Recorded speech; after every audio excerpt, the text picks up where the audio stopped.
감사와 찬송과 영광을 올려드립니다. 아버지 하나님, 오늘도 새날 주시고 생명을 연장시켜 주시고 이 하나님의 은혜의 보좌 앞으로 저희들의 발걸음을 옮겨주셔서 찬송케 하시고 기도하게 하시고 말씀을 전하고 듣게 하시니 받게 하시니 아버지 감사합니다.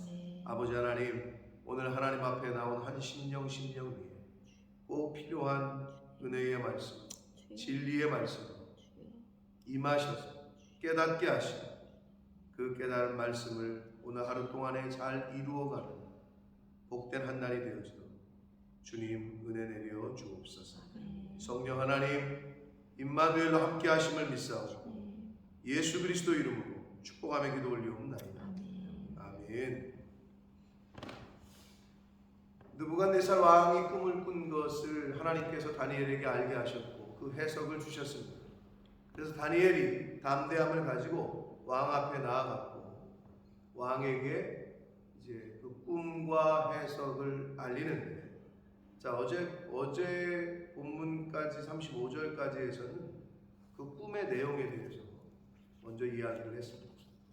그리고 오늘 단락에서는 해석, 꿈의 해석과 함께 어떻게 보면 클라이막스라고 할 수 있는 느부갓네살 왕이 그 다니엘의 말을 들은 후의 모습이 잘 나타나 있습니다. 느부갓네살 왕이, 제국의 왕이 포로로 끌려온 어린 10대 후반, 20대 초반 그 젊은이에게 무릎을 꿇는다. 상상이 잘 되지 않습니다. 이 부분을 잘 읽으면서도 머릿속에 그려보려고 하는데 상상이 잘 안 돼요. 그러나 아주 클라이막스라고 할 수 있습니다. 이 부분이 세상의 당시의 바벨론, 세상의 가장 권력자라고 할 수 있는 그 느부갓네살 왕이 어린 다니엘에게 무릎을 꿇는다. 상징적으로 세상은 예수 그리스도의 이름 앞에 무릎을 꿇게 되어 있습니다. 그것을 아주 예표적으로 잘 보여주시고 있다. 자, 그래서 오늘 말씀은 꿈의 해석과 함께 그 꿈의 내용, 해석을 말하고 그것을 들은 느부갓네살 왕 결론적으로 어떻게 됐는지를 보여주고 있는데, 자, 한 절씩 보시면서 함께 은혜를 나누도록 하겠습니다. 자, 36절입니다. 그 꿈이 이러한즉 내가 이제 그 해석을 왕 앞에 아뢰리이다. 이야기를 합니다. 왕은 여러 왕들 중에서 왕이시다. 당시의 바벨론은 말 그대로 가장 강한 강대국이었습니다. 왕들 중에 왕이었어요. 하늘의 하나님이 나라와 권세와 능력과 영광을 왕에게 주셨고 다니엘의 담대함, 그리고 다니엘의 분명한 신앙관, 이런 것을 엿볼 수 있어요. 왕들의 왕인데 하나님이 주셨다라고 아주 분명하고 단호하게 이야기를 합니다. 한마디로 당신이 지금 그 자리에 있는 것은 하나님께서 허락하셨기 때문이다 라고 말하고 있어요. 어찌 보면 왕 앞에서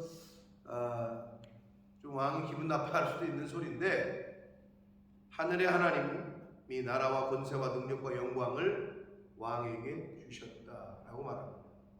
다니엘의 그 믿음과 신앙을 엿볼 수 있어요. 사람들과 들짐승과 공중의 새들 어느 곳에 있는 것을 막론하고 그것들을 왕의 손에 넘기사 다스리게 하셨으니 왕은 곧 그 금머리니. 계속해서 이야기를 해요. 당신이 통치하는 통치권도, 당신이 지금 그러한 다스릴 수 있는 권세도 하나님이 주셨다라고 말씀을 하고 있습니다. 왕뿐만 아니라 저와 여러분의 인생의 모든 생명과 또 건강과 그 모든 것은 하나님이 주셨습니다. 아멘. 네, 그게 가장 기본인데 우리는 알고 있지만 이거를 당시에 포로로 끌려왔던 신분인 다니엘이 제국의 왕 앞에서 한다는 거는 약간 바보 아니야라고 느낄 정도로, 이런 말을 굳이 왜 하지라고 할 정도로 그런 지금 분위기 상에서 하고 있는 말이에요. 그러나 다니엘은 지금 확실한 그 대신관과 하나님이 주신 그 꿈의 해석을 알림해 이 느부갓네살 왕에게 아주 담대하게, 거침없이, 그리고 단호하게, 분명하게 이야기를 합니다. 당신의 왕권은 하나님이 주셨다. 당신의 통치, 당신의 그 자리는 하나님이 주신 거다 라고 분명하게 언급을 합니다. 자, 그러면서 이제 해석을 합니다. 왕이 곧 금머리다 라고 말합니다. 자, 금신상에 대해서 이야기를 했어요. 금신상, 그 신상, 사람의 모양을 하고 있는, 머리는 금으로 되어 있다고 그랬어요. 자, 그게 이제 바벨론을 비유적으로 상징한다. 여기서도 분명히 또 금머리는 당신이다 라고 얘기했기 때문에 바벨론이라는 것을 우리가 알 수 있습니다. 세계 역사 가운데서도 이거는 증명이 됐고, 바벨론 제국은 그 다음에 페르시아, 메데바사 연합국, 결국 페르시아가 이걸 통합하는데 메데바사라고 불리는 이 페르시아에게 멸망을 당합니다. 그 다음에 페르시아가 이제 패권을 잡고 있다가 헬라의 알렉산더 대왕이 나타납니다. 알렉산더 대왕이 나타나서 페르시아를 점령해요. 그래서 약 200년 좀 안 되게끔 헬라 시대가 옵니다.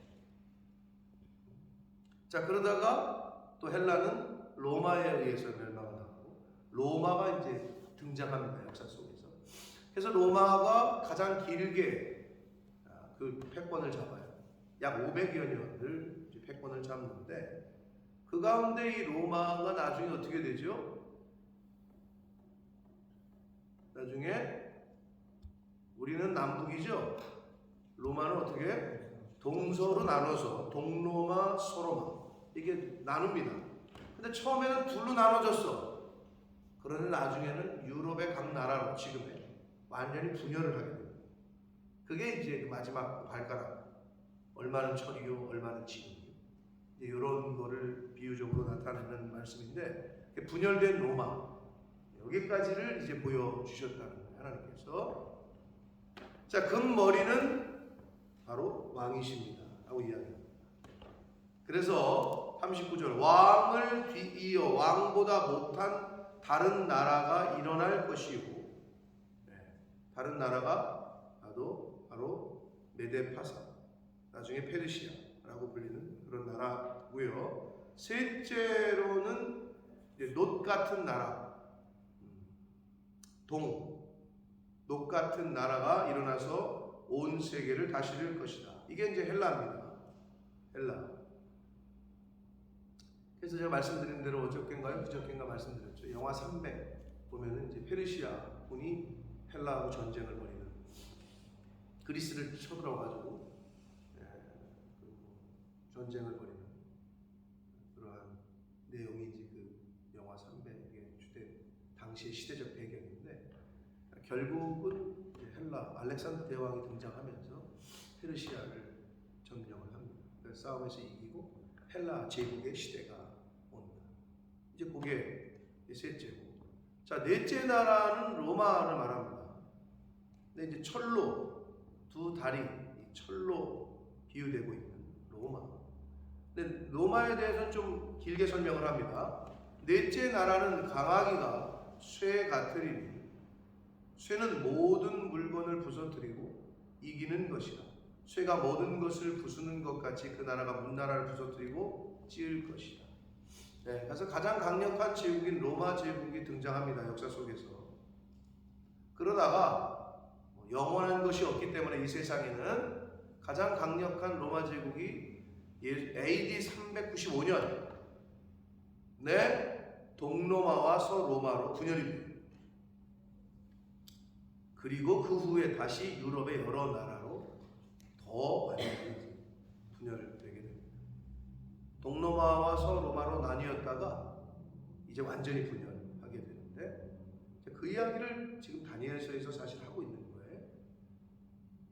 41절 왕께서 그 발과 발가락이 얼마는 토기장이에 지는지요 얼마는 쇠인 것을 보셨은즉 그 나라가 나뉘일 것이며 이게 이제 나뉜 거죠. 동로마와 서로마로 나뉜 거예요. 왕께서 쇠와 진흙이 섞인 것을 보셨은즉 그 나라가 쇠 같은 든든함이 있을 것이다. 그 발가락이 얼마는 쇠요? 얼마는 진흙이죠.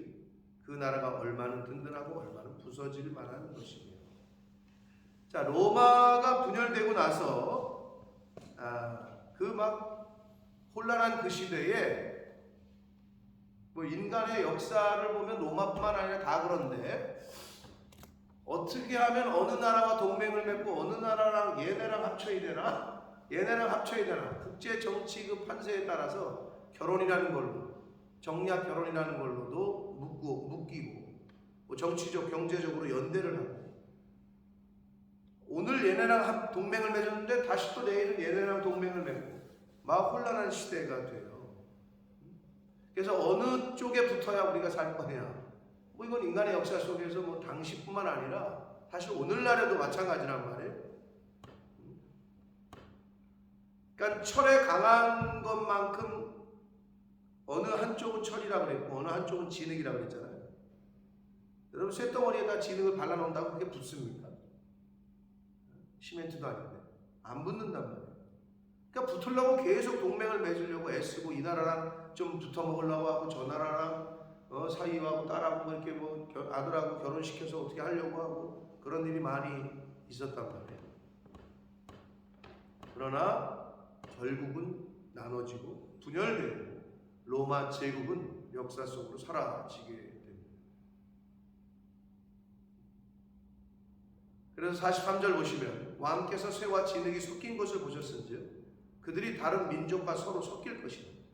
서로 섞여요. 동맹을 맺고 뭐 결혼이라는 걸 통해서도 동맹을 계속 맺어가지고 섞으려고 했는데 연대를 하려고 했는데 그들이 다른 민족과 서로 섞일 것이나 그들이 피차에 합하지 아니함이 쇠와 진흙이 합하지 않은 것 같다. 그런 말 하지 않습니까? 오늘의 동지가 뭐 내일의 적이고 어제의 적이 오늘의 동지가 되고 뭐 그런 게 세상 아닙니까? 아무리 하나가 되려고 해보고 의리를 외치면서 해도 세상은 되질 않는단 말이에요. 역사 속에도 증명하지 않습니까? 우리나라뿐만 아니라 제가 늘 얘기하는 시저가 누구한테 죽었다고요? 블루투스 잘 되나 모르겠네. 블루투스 시저가 죽으면서 그랬다잖아요. 역사 속에서 블루투스 너마저 이러면서 죽었대잖아요. 가장 믿었던 최측근을 원래 최측근이면은 가장 믿는 사람을 두죠. 근데 항상 그래서 우리나라 어르신들이 뭐라 그랬어요? 무슨 어디에 발이 찍혀? 믿는 도끼에 발등 찍히는 거예요. 그러니까 역사 속에서 보면 아니 박정희 대통령이 누구한테 죽었어요? 뭐 어디 저 시골에 있는 뭐 어디 암살범이 와서 죽였어요? 최측근에게 죽는 거야 항상. 주변을 둘러보세요. 내 등에 칼 꽂는 사람이 누구예요? 최측근이야. 요즘 많이 보여주잖아요. 뉴스에 보면 영국 뉴스 안 봐서 모르겠지만 영국은 어떤지 모르겠지만 아내가 남편을 어디 끌고 가지고 뭐 우유 사올게 그리고 편의점 갔는데 차가 갑자기 그냥 바다로 그냥 뭐 꼬꾸라지질 않나. 가장 가까이 있는 사람이 저기요. 세상은 하나님 없이는 그걸 보여주고 있어. 응? 보험 들어놓고 뭐 그냥 보험 들어놓고 죽이고 뻔히 걸릴 거 알면서 왜 그렇게 하는지 모르겠네. 아니 갑자기 죽이기 전에 보험을 사망보험금을 막 10억으로 올리고 그러면 아니, 당연히 의심받을 것 같은데 왜 사람들이 이렇게 밀어난지 모르겠어요. 안 걸릴 거라고 착각을 하는 거죠. 가장 가까이 가장 믿었던 사람에게 배신당하는 거는 뭐 성경뿐만 아니라 예수님이 누구한테 배신당했어요? 500여 제자들 중에서 한 사람이요? 12 제자 중에 공생애를 3년을 같이 다녔던 12 제자에게 배신당한 거 아닙니까? 물론 가룟 유다뿐만 아니라 12명이 다 똑같지. 주와 함께 죽을지언정 어쩌고 저쩌고 그러더니 잡히실 때 다 도망가고 보이지도 않고 십자가상에서도 나타나지도 않고 말이야. 그래서 성경적으로 봐도 교회에 왜 여자가 많아요? 아주 성경적이야. 어떻게 보면 십자가 달리실 때도 여자만 나와. 무덤에도 여자만 찾아가. 그래서 제가 그 비유를 말씀드리지만 에제르라는 단어는 히브리어 에제르는 하나님께서 남자를 이렇게 만들었는데 얘가 온전치가 못해. 이렇게 보니까 얘는 혼자는 안 될 것 같아. 그래서 뭘 만들었다고? 에제르를 만들었네. 돕는 배필이라고 그랬잖아요. 돕는 배필이라고 번역을 해. 그 단어를 에제르를. 돕는 배필 누굴 만들었어? 하와를 만들었잖아. 여자를. 그 돕는 배필이라고 에제르라고 칭했단 말이야. 근데 그 김명현 교수님이 오셔가지고 딱 그 말을 하는데 야 저게 진리구나. 뭐라 그러셨어요? 박 권사님? 남자보다 더. 나는 그 말에 너무 뭐라 그러셨다고? 돕는 배필, 도와준다. 근데 이렇게 말씀하셨어. 똑똑한 사람이 띨띨한 사람을 돕습니까? 띨띨한 사람이 똑똑한 사람을 돕습니까? 그러니까 보니까 누구를 도와준다는 거는 나보다 똑똑한 사람이니까 나를 도와주지. 나보다 못한 사람이 도와주는 건 방해하는 거지. 그죠? 그래서 그 말을 하시는데 그래서 남자는 혼자서 이렇게 뭘 적을 못해요.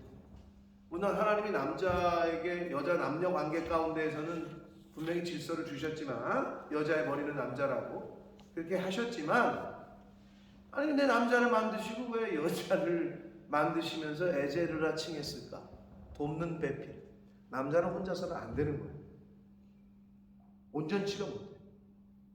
그러니까 누가 누굴 도우려면 똑똑한 사람이 띨띨한 사람을 도와주지 띨띨한 사람이 똑똑한 사람을 도와주지 않아요. 그런 의미에서 아주 지극히 성경적인 또 하나의 이야기가 우리나라에 전해지는 전설이 바보 온달과 평강 공주는 있어도 바보 공주와 평강 온달 저기는 없다는 거지. 부족했던 온달을 이 평강 공주가 장군으로 만들잖아요. 그 스토리 아닙니까?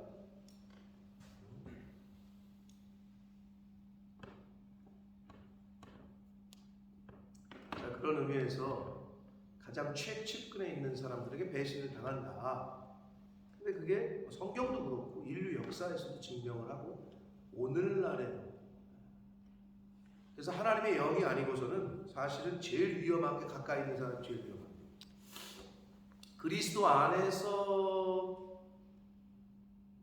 사실은 그게 잘 지켜지지 않으면 안 되는데 하나님의 영이 없고 말씀 밖에 있는 사람들의 관계 가운데는 언제 배신할지 모르고 언제 등 뒤에서 칼 꽂을지 모르는 그게 세상이에요.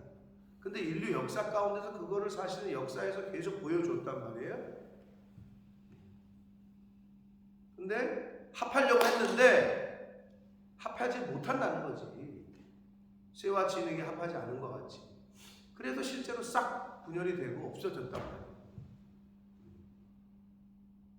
44절 봅니다. 이 여러 왕들의 시대에 하늘의 하나님이 한 나라를 세우시리니 그럽니다.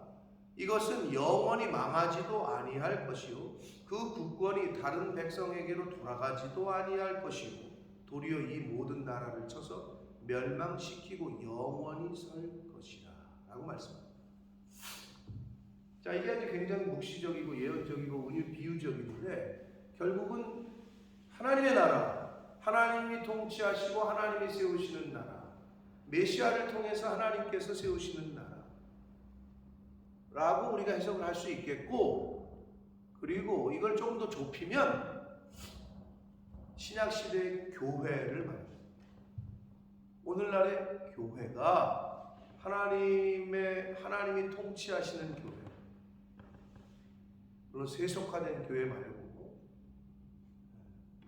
예레미야에 보면은, 예레미야서에 보면 어떻게 됐어요? 이스라엘이 우상 숭배하고 말씀을 떠나고 선지자들의 말에 귀를 기울이지 않으니까 굉장히 상징적인 말씀이 나오죠. 지금도 이스라엘 사람들은 예루살렘을 뭐라고 불러요? 홀리시티라고 그래요. 자기네는 홀리시티. 지금도 거룩한 도성이라는 거지 아주. 근데 예레미야에 보면은 하나님의 영이, 하나님의 신이 어떻게 해요? 예루살렘 그 성에서 이렇게 떠나서 하나님이 떠난다는 표현이 나와. 하나님의 영이 떠나서 산 위에 머무르며 이렇게 말씀하시는 것들이 나옵니다. 하나님의 영이 함께하지 않는 곳은 이미 그건 저주받은 곳이고 더 이상 홀리시티가 아닙니다. 교회도 마찬가지입니다. 하나님이 주인 되시고 하나님이 계신 그곳이 바로 하나님의 나라입니다. 그러면 신약 성경에서 와서 이제 더 좁히면 어떻게 해요? 바울 사도는 뭐가 교회래? 네 몸이 하나님의 영이 거하시는, 하나님의 성령이 거하시는 전인 줄 알지 못하느냐 이러잖아요. 그러면은 누가 하나님의 나라야? 내가 하나님의 전일치인데, 내가 하나님의 영을 모신 하나님의 전일치인데 내 안에 하나님의 나라가 임하는 거죠. 내가 하나님의 나라인 거지. 여러분이 다니시면 여러분은 하나님의 대사야. 나. 여러분이 이 세상에 살면서 하나님의 대사로, 하나님의 나라로 자꾸 하나님의 나라를 확장시키고 번성시키는 거죠. 어떻게? 내가 하나님의 나라인데 내가 낳은 자식이 하나님의 나라가 되고 그 자식이 낳은 손주가 하나님의 나라가 되고 그럼 하나님의 나라가 점점 확장되겠죠. 근데 사단은 어떻게 해요? 하나님의 나라를 자꾸 죽여요. 어떻게? 야, 뭘 먹고 살기 힘든데 애를 자꾸 낳냐? 야, 니네끼리 살아. 옛날에는 애 못 낳으면 어떻게 됐어요? 소방 맞았어요.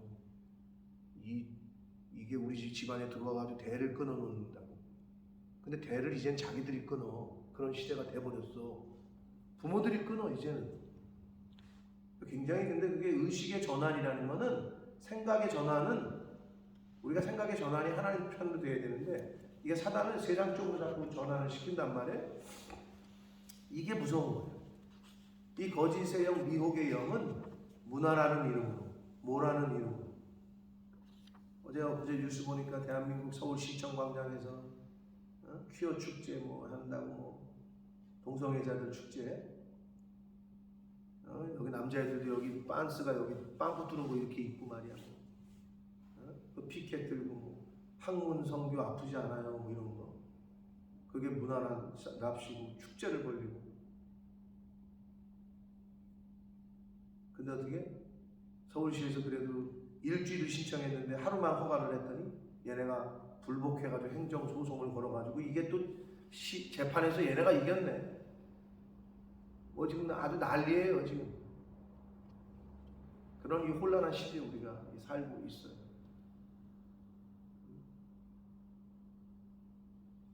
하나님의 영이 떠나면, 그러니까 무슨 하나님의 나라가 뭐 새 예루살렘이 임하는 거 이거 따지지 말고 지금은 내가 하나님의 나라가 돼야 될진데, 하나님의 영이 임해야, 성령이 내 안에 내주하셔야. 근데 떠나버리잖아요. 그럼 더 이상 하나님의 나라가 안 된다. 하나님의 나라는 하나님의 통치를 받는 곳이 하나님의 나라예요. 자, 영국은 누가 통치하죠? 누구? 수상? 거기서 수상이 왜 나와? 상징적으로는 퀸이지, 여왕이시지. 여왕이 통치하는 나라 아니에요? 자, 그렇죠? 네. 하나님의 나라는 하나님의 통치를 받는 곳을 하나님의 나라라고 해요. 하나님의 나라. 그러면 하나님의 통치를 받아야 돼요. 즉 하나님의 말씀과 하나님의 법에 따라 사는 사람이 그게 하나님의 나라를 이루어가는 사람이다. 그럼 하나님의 백성이고, 내 안에 내가 하나님의 통치를 받고 살아가느냐, 내 안에 하나님의 말씀이 기준이 되고 그게 법이냐 라는 거를 자기 자신이 자기를 살펴야지. 근데 내 안을 살펴보니 하나님의 법은 없어. 하나님의 말씀은 온데간데 없어. 오직 세상의 기준과 가치와 이런 것들로 꽉 차 있다. 더 이상 하나님의 나라가 아무리 교회를 다녀도. 그러니까 하나님의 통치를 받는, 그 통치에 순응하고 순종하는, 바로 그 사람이 하나님의 나라를 이루어가는 것이다.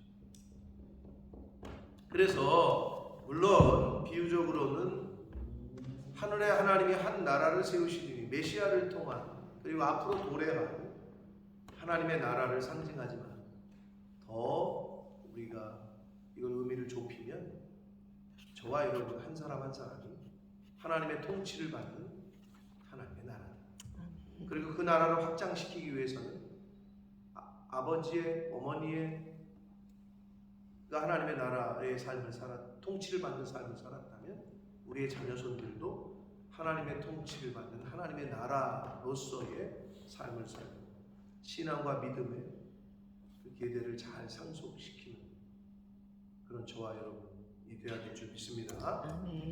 자, 45절을 봅니다. 손대지 아니한 돌이 산에서 나와서 그래요. 구약성경에서의 산은 뭐라 그랬어요? 뭘 상징한다고? 믿음을 대변해요. 모리아 산은 누구의 믿음을 대변하지? 아브라함. 모리아 사람은 아브라함 아니야? 응? 처음 들었어요, 송 집사님? 아니죠? 자, 그럼 기회를 드릴게요. 갈멜 사람은 누구요? 그 뒤에 안 들리죠, 잘 다행이에요. 근데 여기 녹음됐을까? 뭐라고 대답하셨는지 나중에 들으세요. 혼자 대답하고 혼자 웃으시오 그래요. 자, 갈멜 사람은 엘리야 아니요? 850대 1의 그 맞짱을 떴던 엘리야의 믿음, 네? 그걸 대표하잖아요. 예표하지 않습니까? 또 예를 들 수 있는 게 뭐예요? 모세하면 어디요? 예, 신의 산. 그때 어떤 분이 그러더라고. 느보산 아니에요. 뭐 느보산일 수도 있지만 느보산에서 죽지만 아무튼 그렇습니다.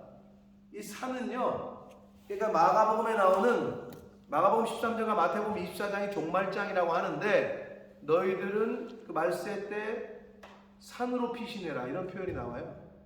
그럼 실제적으로는 문자적인 해석은 실제로 이제 이스라엘 땅에 가면 동굴이 많아요. 산은 별로 없어요. 근데 약간 동굴이 많아. 그러면 약간 높은 데 올라가서 동굴에 숨는 거, 전쟁 나면 그런 데 숨잖아요. 우리도 6.25 때 그랬듯이. 물론 1차적인 의미로는 그럴 수 있어요. 그러나 이걸 영적으로 해석을 하자면 우리가 말세지만에 피할 곳은 어디예요? 우리 믿음이야. 너희들의 믿음으로 피신이다.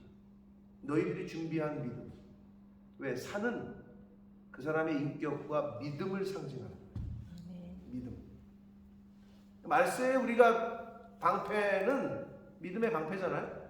내가 믿음의 산을 자꾸 만들어놔야 돼. 그게 산이야. 그런 의미인데, 여기서의 손대지 아니한 돌이 산에서 나와서 그랬잖아요. 이건 하나님의 산을 말하고, 구약성경에서의 하나님의 인재를 상징하는 하나님의 산, 신의 산,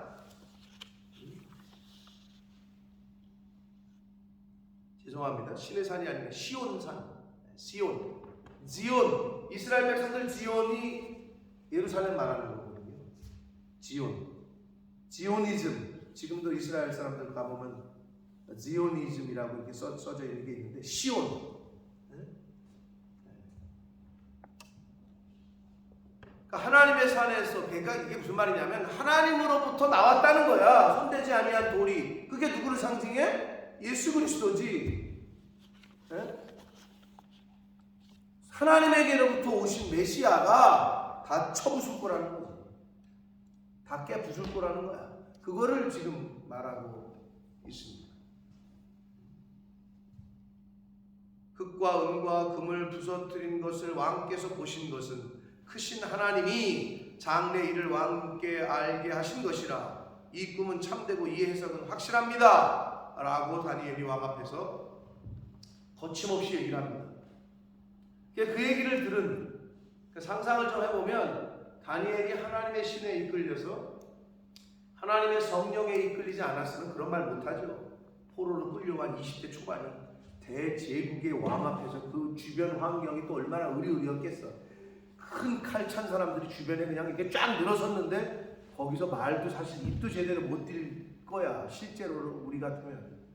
근데 거기서 지금 너의 그 자리는 하나님이 주신 거다부터 시작해가지고 너의 통치권은 하나님이 주신 거다부터 시작해가지고 아주 담대하게 이야기를 했어요. 그러자 얼마나 다니엘이 그 말을 할 때 눈에서 눈빛이 얼마나 강렬하고 그 말이 얼마나 힘이 있었으면 그 어린 다니엘의 말을 들은 느부갓네살 왕이 다 끝나자마자 뭐 했대요? 엎드려 절을 했대요. 그럼 상상을 해보세요. 왕 절하면 어떻게 하죠? 옆에 늘어섰던 신하들과 군사들이 어떻게 했을까요? 상상을 좀 해보시라고, 이미지를. 왕이 일어나가지고 절을 하는데 얘네들은 서 있어 이렇게? 아니겠지. 그러면 수백여의 그 당시에 그 중국 영화 같은 거 상상하시는데 그 신하들과 왕이 다 절했을 거 아니에요. 상상을 해보세요. 누구한테? 20대 초반의 그 어린 다니엘한테. 막 카타르시스가 좀 나지 않습니까? 온 제국이 다 그냥 무릎을 꿇은 거지. 하나님 앞에, 예수의 이름 앞에. 느부갓네살 왕이 엎드려 다니엘에게 절하고. 이게 하나님의 최종 그림이셨던 거죠. 뜻을 정하고 뭐 잘못도 없는데 포로로 끌려갔어요. 거기서 원망하고 불평하고 신세한탄하고 할 수 있는데 다니엘은 안 그랬단 말이에요. 다니엘은 왕에서 왕궁에서 재워줄게, 맛있는 거 많이 줄게. 그런데 다 거부하고 하나님 앞에서 믿음을 지켰던 그 다니엘, 결국은 온 제국이 그에게 무릎을 꿇었다. 저와 여러분이 이러한 삶을 오늘날의 다니엘로 좀 살게 되시길 축복합니다. 근데 여기 아주 중요한 단어가 나오는데, 다니엘에게 절하고 예물과 향품을 그에게, 재물도 많이 얻었어요. 선물도 많이 얻었어. 근데 여기 47절에 보면 왕이 대답하여 다니엘에게 이르되 너희 하나님은 참으로 모든 신들의 신이시오 모든 왕의 주제시로다. 내가 능히 이 은밀한 것을 나타내었으니 네 하나님은 또 은밀한 것을 나타내시는 이로다. 자, 느부갓네살 왕이 결국 하나님을 찬양하는 장면이 나옵니다. 다니엘을 통해서, 다니엘 때문에 이방 나라, 이방 신을 섬기던 이 바벨론 제국의 왕이 하나님 높이고 있어요.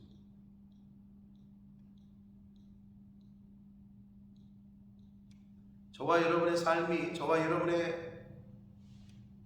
통해서 하나님이 전해지고 하나님이 전파되어지고 하나님의 이름이 불신자들의 입을 통해서 높임을 받으시는 그러한 통로가 되시기를 축복합니다.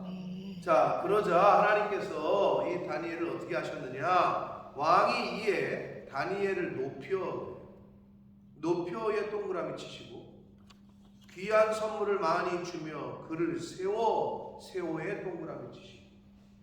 사람은, 많은 인간들은, 그리고 부모들은 자기 자식이 높아지기를 원해. 그리고 자기 자식이 잘 세워지기를 원해. 네? 그러나 오늘 이 다니엘서의 말씀을 통해서 높이시는 분, 그리고 세우시는 분도 하나님이 하십니다. 인간의 방법이 아니었어요. 이거는 여러분, 포로로 끌려간 사람이 그 정복 국가의 관리가, 공무원이 되는 것도 힘든 판에 총리가 된다. 있을 수 없는 일이지. 자기 힘으로 그걸 공부해가지고 어떻게 뭐 인맥을 동원해가지고 아무리 해도 안 돼. 그거는 몰라. 말단 공무원은 어떻게 뭐 면석이는 해먹을 수 있을지 모르겠어.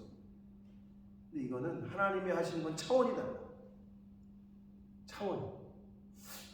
정복국가의 포로 출신이 왕 다음 넘버 2가 돼버려요.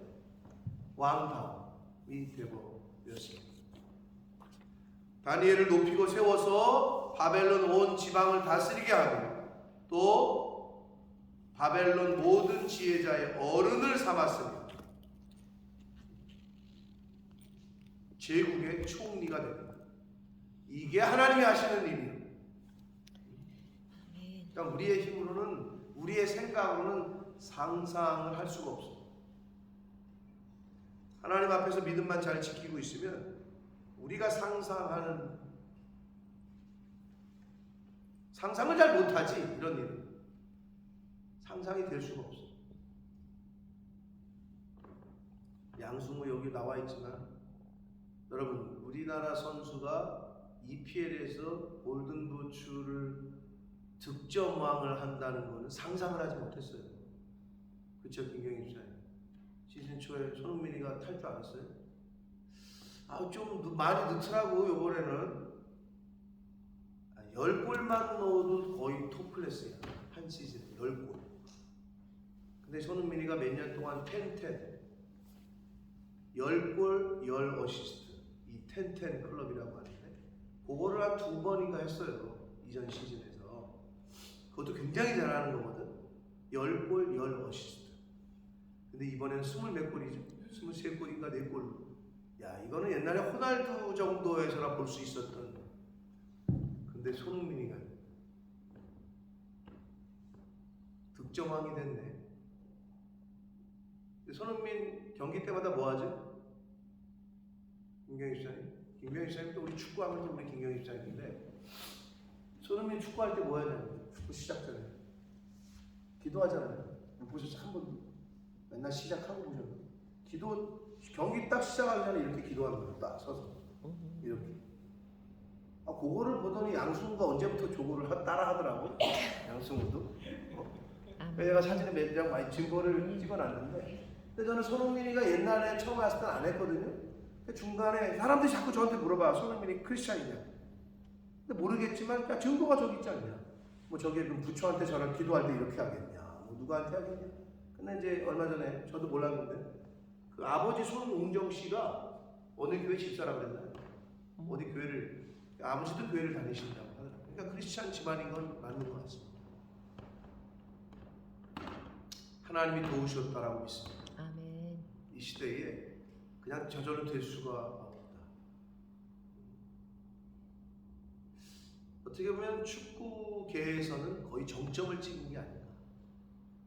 근데 아직 손흥민이가 못한 것이 있는데 리그 우승도 경험 못했고 유럽 챔피언스 리그 결승을 가가지고 져가지고 기회가 있어요. 경험을 못했고. 근데 지금 생각해서 이렇게 생각합니다. 양승우가 챔피언스 리그 결승전에 뜁니다. 아멘. 상상이 되세요, 여러분? 잘? 네. 상상이 잘 안 되죠? 저도 잘 상상이 안 돼요. 그러나 하나님이 하시면 합니다. 아멘. 다니엘이 지금 이 포로로 끌려왔는데 한순간에 제국의 총리가 돼버렸어요. 한순간에. 자, 그게 바로 하나님의 역사.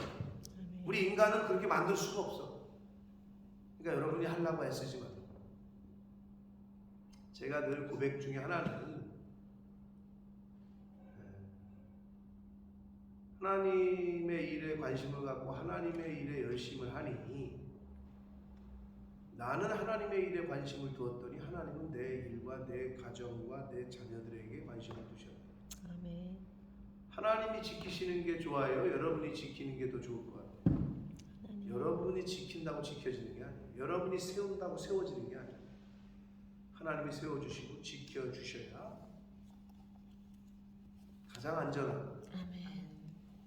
가장 강력한 세움을 입게 되는 것입니다. 아멘. 자, 그래서 다니엘은 하나님이 높여주셨고 세워주셨어요. 더 이상 올라갈 데가 없을 정도. 그리고 나서 다니엘이 역시 의리는 있어. 49절에 보면 왕이 또 다니엘의 요구대로 다니엘이 요구를 한 거죠. 사드락과 메삭과 아벳느고를 세워 바벨론 지방의 일을 다스리게 하였고 바벨론은 왕궁에 있어. 다니엘은 왕궁에 있어. 자, 당연히 그랬어야죠. 왜? 다니엘이 혼자 기도했어? 아니잖아요. 동역자들, 세 친구들 함께 기도하자. 지금 이렇게 우리가 다 죽게 생겼는데 하나님에게 기도하자. 도대체 뭔 꿈인지 하나님 우리에게 좀 알게 해줘. 중보해달라. 함께 기도하기를 기도의 동역자들에게 요구를 했고 자기가 높임을 받았을 때 어떻게 했어요? 잊지 않은 거죠. 근데 가끔 우리 그런 사람도 있어요. 개구리 올챙이쪽 생각 못한다고. 자기가 올라가니까 자기 도와줬던 사람들, 주변에서 협력했던 사람들 잊어버리는 경우가 있어. 그냥 싹 잊어버리고 입 닫는 사람, 뭐 이런 사람들이 있는데 다니엘은 역시 의리가 있었어요. 저는 감히 이렇게 말합니다. 믿음의 다른 말이 뭘까요? 여러 가지로 우리가 말할 수 있겠습니다만, 뭐 믿음의 다른 말, 믿음이 있는 사람은 뭐 순종, 믿음의 다른 말은 순종이라고 표현할 수 있어요. 그렇죠, 송 집사님? 그럼 믿음의 다른 말은 또 뭐가 있을까요? 신뢰. 또 지금 내가 뭐 얘기하다가 그 얘기를 했죠? 믿음의 다른 말은 저는 감히 의리라고 얘기해요. 믿음이 있는 사람은 의리가 있어요. 믿음이 있는 사람. 세상에서도 야 우리가 예수 믿는데 조폭들 의리만큼도 없으면 어떡합니까? 세상에 있는 사람들의 의리보다도 더 없어. 교회 다니는 사람들이. 그건 아닌 거지. 믿음이 있는 사람은 하나님과의 의리를 지키고, 믿음이 있는 사람은 교회와의 의리를 지키고, 믿음이 있는 사람은 목회자와의 의리도 지키고, 믿음이 있는 사람은 성도 간의 의리를 지킵니다.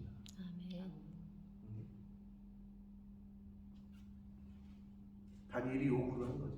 세 친구들 한 자리씩 해달라. 이게 딱 써 있잖아요. 그 참 멋있는 것 같아. 다니엘이 자기 혼자 잘 먹고 잘 사는 게 아니라 함께.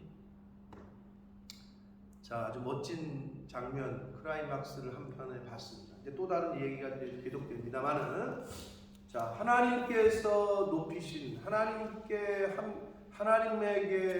하나님만 바라보고 신뢰하고 믿음을 지켰던 그 다니엘을 하나님께서는 그냥 두시지 않고 세우시고 높여주셨다.